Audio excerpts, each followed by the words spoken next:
Hi friends, ഇന്നത്തെ വീഡിയോയിലേക്ക് എല്ലാവർക്കും സ്വാഗതം. വളരെ ഹെൽത്തി ആയിട്ടുള്ളൊരു ചമ്മന്തിയാണ് കേട്ടോ തയ്യാറാക്കുന്നത്. മുരിങ്ങയുടെ ഇലയിട്ടിട്ട് ചമ്മന്തിയാണെന്ന് ഒരാൾ പോലും പറയില്ല കേട്ടോ. നല്ല ടേസ്റ്റ് ഉണ്ട്, കഴിക്കും. കഞ്ഞിയിലേക്കൊക്കെ സൂപ്പറാണ് കേട്ടോ. അപ്പോൾ അതിനായിട്ട് ഞാൻ ഒരു ബൗൾ മുരിങ്ങയുടെ ഇല എടുത്തിട്ടുണ്ട്. തണ്ടൊക്കെ കളഞ്ഞിട്ടെടുക്കുക.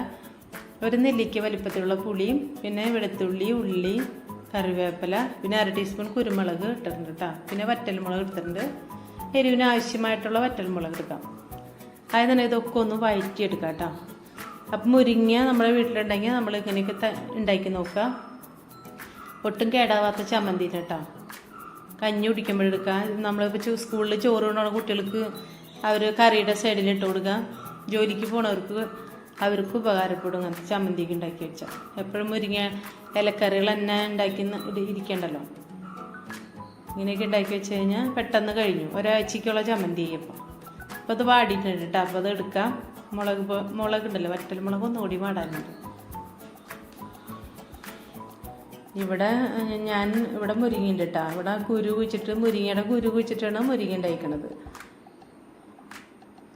മുരിങ്ങയുടെ കുരു കുഴിച്ചിട്ടാലും ഉണ്ടാവും കേട്ടോ. മുരിങ്ങയുടെ തണ്ട് കുഴിച്ചിട്ടിട്ട് പൊടിച്ചിട്ടേ ഉണ്ടായില്ല. എന്നിട്ട് കുരു കുഴിച്ചിട്ടു. അപ്പോൾ മുരിങ്ങ മരം വലുതായിട്ട് ഉണ്ടായി. പിന്നെ അത് വെട്ടി കളഞ്ഞപ്പോൾ വല്ലാണ്ട് കാട് പിടിച്ചപ്പോൾ.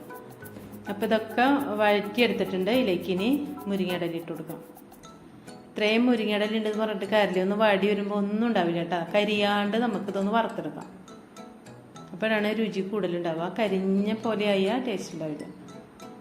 കാണുമ്പോൾ ഇത്തിരി കളറ് കുറവായാലും രുചിയിലൊന്നും വ്യത്യാസം ഉണ്ടാവില്ല കേട്ടോ. നല്ല രുചിയൊക്കെ അടിപൊളി തന്നെയാണ്. ഇതെല്ലാം കൂടിയിട്ടൊന്ന് അരച്ചെടുക്കാം കേട്ടോ. അരച്ച് സൂക്ഷിച്ച് വെച്ച് കഴിഞ്ഞാൽ നമുക്ക് ചോറിൻ്റെ സൈഡിൽ എന്ത് കറി ഉണ്ടെങ്കിലും അതിൻ്റെ സൈഡിൽ കുറച്ചിട്ടിട്ട് കഴിക്കാം. ഇതെല്ലാം കൂടി അരച്ചെടുക്കാം. ചോറ് കൊണ്ടുപോകുന്ന ആൾക്കാർക്കും നല്ലതാണ്. ഹെൽത്തി ആയിട്ടുള്ള ചമ്മന്തിയല്ലേ.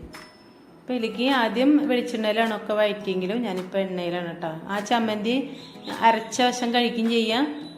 ഇതിപ്പോൾ കടുക് പൊട്ടിക്കാൻ പോകണം കേട്ടോ. ഒന്നും വ്യത്യാസമാക്കാൻ പോകണം.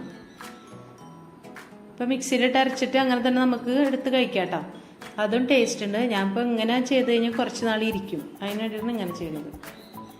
ഒരു 1/4 ടീസ്പൂണ് 1/2 ടീസ്പൂണോളം ഉണ്ട് കേട്ടോ ഉലുവയുടെ പൊടി, പിന്നെ കായത്തിൻ്റെ പൊടി ഇട്ടിട്ട് ഒന്ന് വഴറ്റിയതിന് ശേഷം ഇതിലേക്ക് ഇട്ട് കൊടുത്തിട്ടുണ്ട്. ഈ ജാറ് കഴുകി ഒരു തുള്ളി വെള്ളം കൂടി ഇട്ടിട്ടുണ്ട് കേട്ടോ. അതിന് എണ്ണ തെളിയും പറക്കാം. അത്രേ ഉള്ളൂ പണിയിട്ടാണ്. ഹെൽത്തി ആയിട്ടുള്ള ചമ്മന്തി ആയിട്ടുണ്ട്. പറക്കാം. ചൂടാറുമ്പോൾ ഒരു പാത്രത്തിലേക്ക് ഇട്ട് കൊടുത്താൽ മതി കേട്ടോ. നമുക്ക് ആവശ്യാനുസരണം എടുക്കാം. അപ്പോൾ അറിയാത്തവരുണ്ടാക്കി നോക്കുക. വീഡിയോ കണ്ട് ഇഷ്ടപ്പെട്ടാൽ ലൈക്ക് ചെയ്യുക, കമൻറ്റ് ചെയ്യുക, സബ്സ്ക്രൈബ് ചെയ്യുക. അപ്പോൾ പുതിയ വീഡിയോയുമായിട്ട് വീണ്ടും വരാം.